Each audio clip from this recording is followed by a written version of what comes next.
เมนูมื้อแลงนี่ก็ผัดกุ้งใส่กับลูกชิ้นหมูเนาะจ้ะพี่น้องเนาะกะเพราห้องว่ากะเพรากุ้งกับลูกชิ้นหมูว่าซั่นนี่ล่ะจ้ะพี่น้องว่าสิกินกับข้าวเหนียวเด้อบ่ได้กินกับข้าวเจ้าบ่ได้หุงข้าวเจ้านะจ้ะเนาะก็สิข้าวเหนียวจ้ำกินเนาะสีสันก็เป็นตาเผ็ดดีอยู่ดอกจ้ะพี่น้องเอ้ยแม่ใหญ่อุบลก็เฮ็ดไปแล้วอันใดก็ได้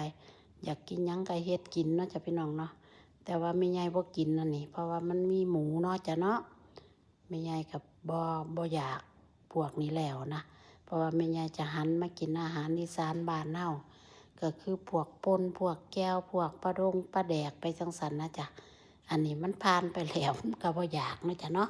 ก็สิมาเฮ็ดกินแบบอันใดที่เจ้าของอยากเจ้าของมักขนาดอยู่ออสเตรเลียก็ยังกินอาหารอีสานบ้านเฮาคือเก่าคือหลังนั่นล่ะจ้ะพี่น้องเอ้ย ยายคนอุบลเนาะยายก็มักจะกินอาหารอีสานบ้านเฮาเนี่ยมันตัวเข้าลงคอดีดีจะเป็นอยู่ท้องครอบ